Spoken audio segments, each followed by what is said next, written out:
Welcome to Wisdom Unveiled. Great to be back. So for this deep dive, episode 10 already, we're really getting into the heart of the Persian poet Hafez Shirazi. He's such a monumental figure, isn't he? And the material we're drawing from is fascinating, too. Exactly. You, our listeners, shared those 40 audio files from Marifat, the Iranian program, with Dr. Ebrahim Dinani and Dr. Esmail Mansouri Larijani.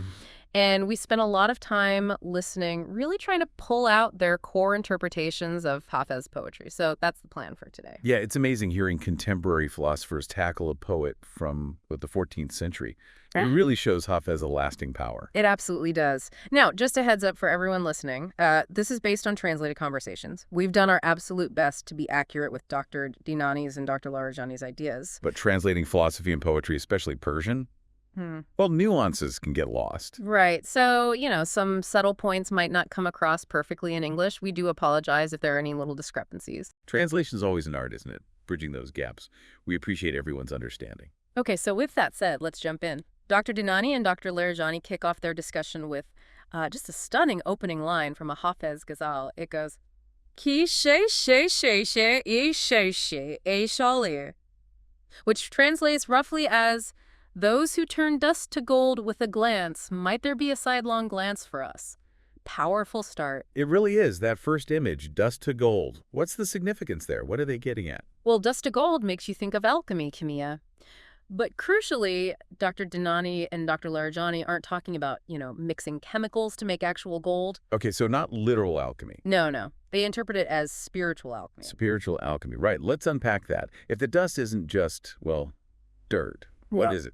Spiritually speaking. According to them, the dust is like the human soul in its raw state. Our everyday self may be feeling mundane, lacking that deeper knowledge, feeling kind of separate from the divine. So our potential, but unrealized. Exactly. The raw material, you could say. Okay. And if dust is the starting point, then the gold, that must be something pretty special too, not just wealth. Oh, absolutely. The gold here represents spiritual enlightenment, real inner richness, a state of deep faith, closeness to God. It's about becoming spiritually luminous. The transformation is internal, an elevation of being. Precisely. It's moving from that state of inner lack to spiritual abundance. Got it.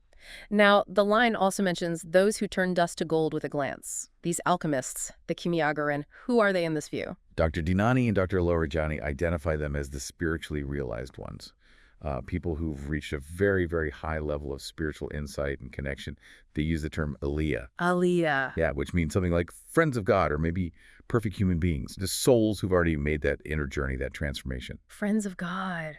That implies a real intimacy, doesn't it? What effect do these kinds of people have? Well, the idea is that they radiate a kind of spiritual energy, a transformative presence that can actually help guide or uplift others who are still on the path. Like a catalyst. Exactly. Their presence alone can be a catalyst, helping others awaken. So figures like prophets, maybe, or great saints, imams, people like Imam Ali. Yes, precisely those kinds of figures.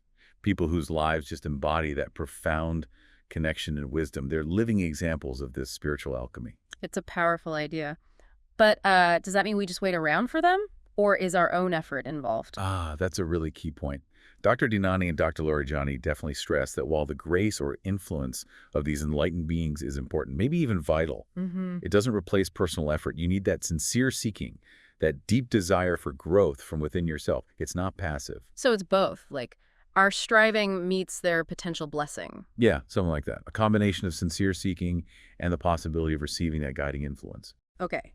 Now, that second part of the line, might there be a sidelong glance for us? That Goshe-ye Chashm. What's the weight of that phrase? Oh, it's beautiful, isn't it? It captures the seeker's intense longing. It's like pleading for just a moment of attention, a blessing, small sign of favor from these incredible beings. Just a glance. Yeah, the idea is that even a fleeting look, a bit of their focused spiritual energy directed your way could spark something huge inside, a real awakening. And culturally, a sidelong glance can also suggest a kind of intimacy, a subtle connection. Wow. So it really highlights the immense power attributed to these individuals. Even a tiny gesture is potent. That's it. Their spiritual energy is seen as so powerful that even a little bit aimed at someone who's genuinely seeking can be utterly transformative, like planting a seed that just explodes with growth. It makes me think of those stories, like someone having a life-changing moment just from a brief encounter with a wise person. Absolutely. And Dr. Dinani actually brings up Rumi and Shams Tabrizi. Ah, the classic example. Right. Rumi was already a scholar, respected, but meeting Shams, that was the catalyst, the Sidelong Glance maybe, that unlocked that incredible flood of mystical poetry and changed him completely. A perfect illustration, that brief, intense connection. And it's interesting, isn't it, how this kind of deep insight can resonate even beyond mystical circles. I think even Nietzsche felt something powerful in Hafez. That's right. Nietzsche, who was often critical of, well, traditional religion, he still acknowledged this spiritual intoxication, as he put it, in Hafez. Even he recognized some unique force there. Yeah, it shows how Hafez taps into something fundamental about the human spirit, even across different worldviews. Truly universal. Okay, so that's the first line unpacked. Let's look at the second line now. Yes, we'll key for something unfek. If you can see in that procedure, if you come and see a Which means something like, the hidden pain is better kept from claimant physicians. For perhaps from the unseen treasury, he'll provide a cure. Right. Hidden pain and claimant physicians. Tabibane more. Who are these physicians Hafez is warning us about, according to Dinani and Larijani? Well, they're basically people who claim to have spiritual knowledge, who act like they can heal the soul's problems, but they don't actually have the real understanding. They lack genuine inner wisdom. So spiritual frauds, almost. Or Right. maybe just superficial guides. Could be either or both. They might hold positions of authority, have credentials, but their knowledge is shallow, maybe even self-serving. And Dr. Dinani makes the point, this isn't just some historical issue from Hafez's time. You mean it still happens today? Absolutely. He says, even with all our modern education and qualifications, you still find people claiming deep spiritual insight without really having done the inner work themselves. That's quite an observation, that titles and status don't guarantee true wisdom. Exactly. And there's an interesting nuance from Alamed Tabatabai that Dr. Dinani mentions. He suggested these claimants aren't always, deliberately trying to deceive people. Sometimes it might be more about a lack of self-awareness. They might genuinely think they have the answers, but because they haven't really purified themselves or gone deep in their own seeking, they just project a false image without realizing it. That's a bit more compassionate, perhaps. Less about malice, more about self-delusion, like trying to lead someone through a forest you've only seen on a map. That's a great way to put it, yeah. They might offer advice that sounds good on the surface, but it doesn't actually touch the real problem because their own understanding is just incomplete. Like that old story of the painter trying to draw a lion without ever really seeing one properly. Right, you get a caricature, not the real thing. They focus on the externals, maybe, without getting to the core of this hidden pain. What is this Nahufta, this hidden pain? It's not a headache, obviously. No, definitely not physical. It's the soul's pain. That deep ache of longing for the divine, the feeling of being separate, the suffering that comes from things like envy, pride, greed, that sort of existential restlessness we all feel sometimes. The deep stuff. Wounds that, a regular doctor can't fix. Exactly. And Hafez says the cure for this pain doesn't come from those superficial physicians. It comes as Khazane-ye Ghayb, from the unseen treasury. The unseen treasury, what does that point to? That represents the divine, God, the ultimate source of all real healing, all wisdom, all grace. It's the spiritual realm itself, where the true medicine for the soul resides. So Hafez is saying, go direct, connect with the source, don't just rely on intermediaries who might not be legitimate. Precisely. It's about seeking that authentic connection to the ultimate reality. Rather than being taken in by, empty promises or people just claiming authority, it really makes you think about discernment, doesn't it? Who do you trust with your deepest vulnerabilities? Yeah, definitely. Seek the real source. And if you can't find a trustworthy guide, maybe it's better to hold on to that pain and turn directly to the divine treasury yourself. That seems to be the implication. Protect that sacred inner space and seek solace from the ultimate source. It's about finding that inner connection. Now, related to this idea of the unseen, Dr. Dinani brings up the concept of the divine being veiled. How does that contrast with, say, humans wearing masks? It's a fascinating contrast, yeah. Humans often wear masks, metaphorical ones, to hide things, right? Insecurity, lack of authenticity.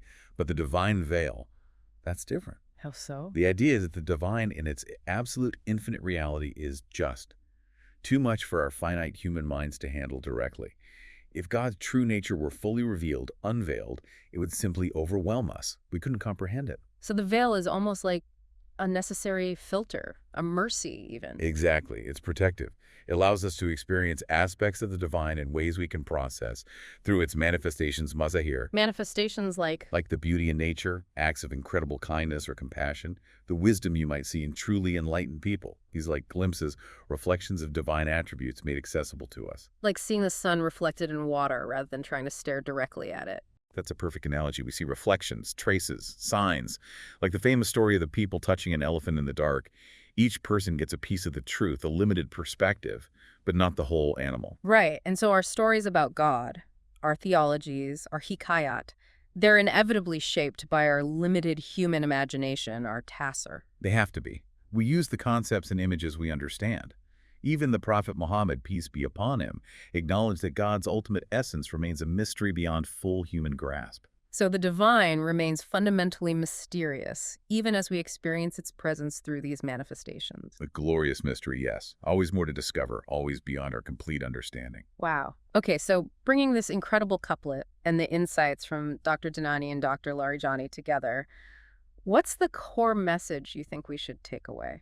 I think fundamentally it's a call for authenticity in our spiritual lives. Right. Real healing, real understanding for those deep soul pains. It comes from genuine personal seeking.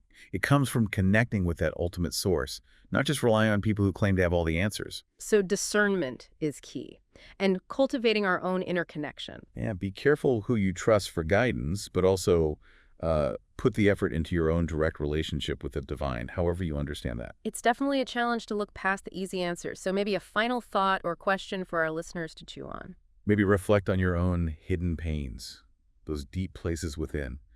Where do you look for healing or guidance? Can you tell the difference between genuine wisdom and, well, superficial fixes? And maybe also think about authenticity. Are there any masks you wear, consciously or unconsciously? What would it look like to move towards being more genuinely yourself on your own path? Those are deep questions. And maybe, just maybe, it's through that effort towards being real, towards that sincere seeking, that we actually become open to receiving that transformative sidelong glance, whether from another soul or perhaps from the unseen treasury itself. A beautiful thought to end on. Definitely something to reflect on. I really encourage everyone listening, maybe go back to Hafez's poetry with some of these ideas in mind. See what new meanings might open up. Yeah, his work is endlessly rich. Well, thank you for joining us on this deep dive into the wisdom of Hafez, illuminated by Dr. Dinani and Dr. Larijani. My pleasure. Always fascinating.